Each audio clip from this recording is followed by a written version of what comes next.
Hello friend, मैं doctor Jitendra Mohan वट्टा, Jaunpur. आज हम लोग चाइना 30 डॉक्टर इबिनेस के लीडर्स नैश के बारे में, होम्योपैथिक सिम्टम के बारे में डिस्कस कर रहे हैं। चाइना का रक्तस्राव शरीर के लगभग सभी द्वारों से प्रारंभ होता है। यदि स्राव थोड़ा थोड़ा होता है और अधिक समय तक बराबर होते रहने के कारण रोगी कमजोरी महसूस करने लगे तो मैटेरिया मेडिका की सहायता लेनी चाहिए और यह ध्यान से देखना चाहिए कि किन लक्षणों से चाइना का प्रयोग करने की इजाज़त दी गई है। स्थान की कमी के कारण वे सभी लक्षण इस पुस्तक में नहीं दिए गए। फिर भी पीला सूजा हुआ तथा उतरा चेहरा, धंसी हुई आँखों और उनके नीचे कालिमा, टपक का सिर दर्द, रात में पसीना आना, हिलने डुलने या मेहनत करने पर सहज ही पसीना आने लगना, इसके प्रधान लक्षण हैं। जब कोई दुर्बल रोगी होम्योपैथ के पास आता है अपने इलाज के लिए पहुँचे तो चिकित्सक को पहले ही उसे चाइना की खुराक देने के बारे में गंभीरता और सावधानी के साथ सोच विचार कर लेना चाहिए कि रोगी को कोई ऐसा स्राव तो नहीं हो रहा है जिससे उसकी शक्ति का क्षय हो रहा हो। यदि रोगी स्त्री हो तो चिकित्सक को पहले ही यह अच्छी तरह से देख लेना चाहिए कि रोगिणी श्वेत प्रदर से ग्रस्त तो नहीं। स्त्रियां लज्जा और संकोच के कारण प्रायः अपनी यह तकलीफ चिकित्सक से छिपा लेती हैं। यदि रोगी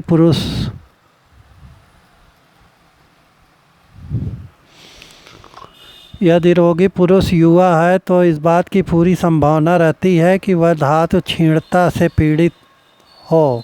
तात्पर्य यह है कि इस प्रकार की सभी संभावनाओं पर चिकित्सक को पूरा ध्यान देना चाहिए।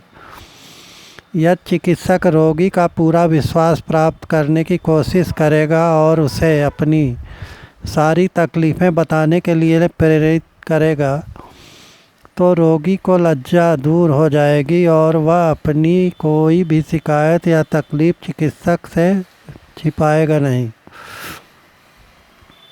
एब्डोमेनल नली के रोगों के उपचार में यह दवा उपयोगी रहती है। इसके रोगी की भूख तो खत्म हो जाती है किंतु कभी न तृप्त होने वाली क्षुधा सताती रहती।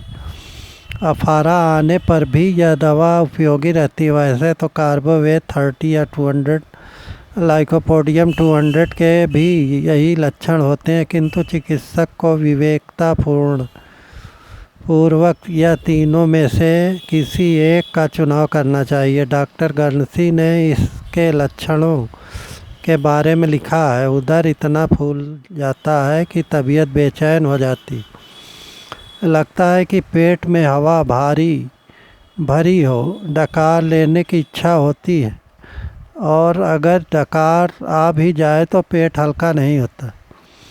वस्तुतः ऐसे रोगी की पाचन क्रिया अत्यंत कमज़ोर हो जाती, जिससे कुछ भी खाने पर रोगी को पेट में भारीपन तथा दबाव अनुभव होता है। उसे नींद नहीं आती है, फिर भी भोजन के समय रोगी को खाने की इच्छा होती। स्टूल, रोगी को पतले दस्त होने लगते हैं जो इस बात के सूचक होते हैं कि उसकी पाचन क्रिया अत्यंत कमज़ोर हो गई। ऐसे व्यक्ति फल खाते ही अतिसारग्रस्त हो जाते हैं।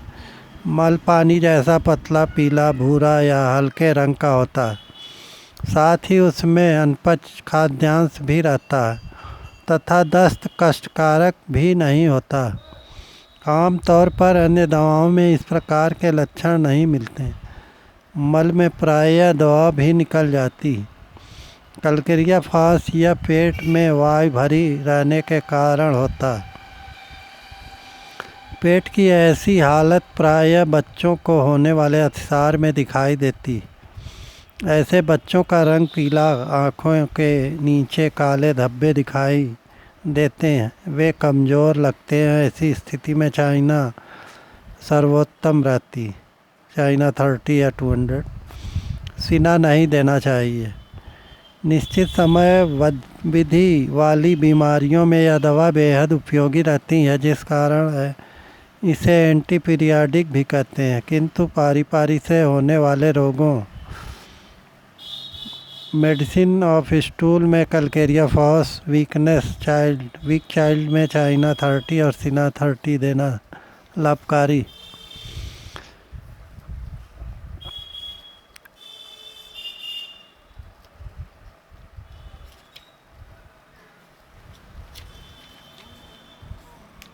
निश्चित समय विधि वाली बीमारियों में यह दवा बेहद उपयोगी रहती है, जिस कारण इसे एंटी पीरियाडिक भी कहते हैं। किंतु पारी पारी से होने वाले रोगों में यह अनुपयोगी रहती है। होम्योपैथी में तो पारी से होने वाले और मलेरिया जनित रोगों के लिए यूपटोरियम परफोलिएटम 30 या 200, इपिकाक 30, नाइट्राम्योर 200, आर्सेनिक अल्वा 200 जैसी अनेक औषधियाँ हैं। इसलिए लक्षण सदृशता के आधार पर औषधि का चुनाव किया जाना चाहिए। किंतु मलेरिया को छोड़कर एक दिन के अंतर से बढ़ने वाले रोगों को सिनकोना या चाइना 30 या 200 द्वारा ठीक किया जा सकता है।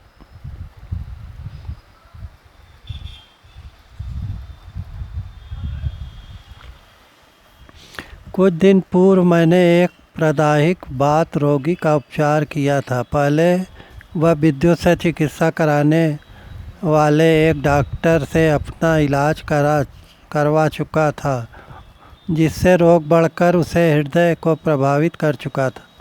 परीक्षण पर मैंने पाया कि उसका रोग एक दिन का अंतर देकर बढ़ता। इस लक्षण के कारण मैंने उसे चाइना 30 या 200 देने दिया।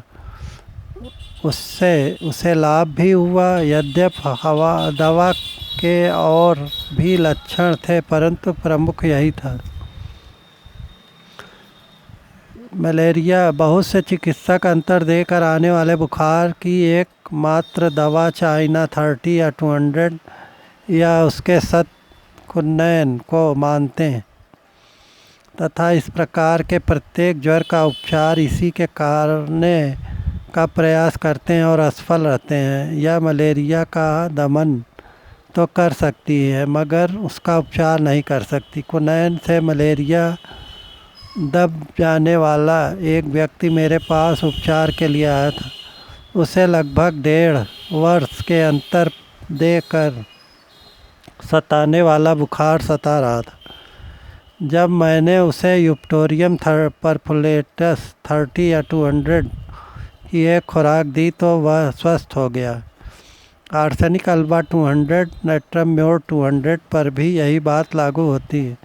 किंतु मलेरिया से उत्पन्न रोग व अंतर से आने वाले बुखारों में समय के हिसाब से दवा देना चाहिए। 9 बजे से 11 बजे तक अगर बुखार बढ़े तो नाइट्राम्योर 200, अगर 12 से 1 बजे दिन में बुखार बढ़े तो आर्सेनिक अल्वा, और रात में भी 12 बजे से 1 बजे तक अगर बुखार बढ़े तो आर्सेनिक अल्वा 200 देने से लाभ होता है। किंतु मलेरिया से उत्पन्न रोग व अंतर से आने वाले बुखारों में प्रभावशाली होते हुए भी इसके लक्षण स्पष्ट व निश्चित नहीं होते जितने कि अन्य दवाओं के।